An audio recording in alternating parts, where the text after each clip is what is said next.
Rénovation énergétique, c'est ça? Ouais, je dirais une nouvelle forme d'énergie. Donc c'est tout ce qui est le bâtiment, je pense. Peut-être un changement des équipements pour remettre la même chose mais neuf. Pour réduire les consommations d'énergie, notamment rénover les bâtiments qui consomment 46% de l'énergie finale. Pour moi, c'est changer ses comportements et ses usages pour des usages plus sobres de l'énergie dans tous les usages à la maison. Avant tout, c'est une volonté politique et aujourd'hui, le gouvernement a démontré sa volonté d'aller très loin dans la rénovation énergétique, à la fois par des dispositifs fiscaux, mais aussi par divers chantiers qu'il mène. Il faut essayer justement de rénover tout le bâtiment existant qu'on a construit depuis des siècles, qui sont des passoires énergétiques, et ne pas reconstruire des bâtiments et s'appuyer sur l'existant en rénovant.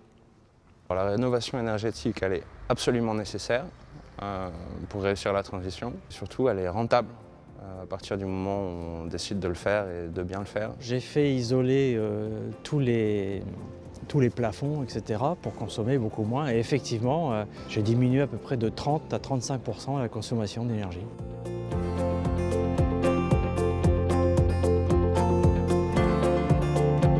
Un bilan énergétique? Non, j'ai jamais fait. Puis je vis encore chez mes parents, du coup, je connais pas.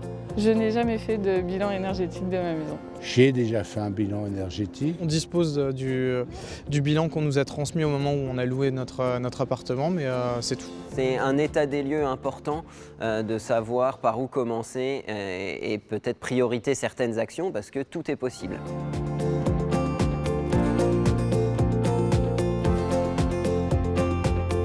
Les postiers, ah non, je ne savais absolument pas que les postiers étaient capables de faire un bilan énergétique. Oui, c'est vrai que ça me surprend parce que c'est vrai qu'on n'attend pas forcément la Poste sur ce type de prestations, donc oui.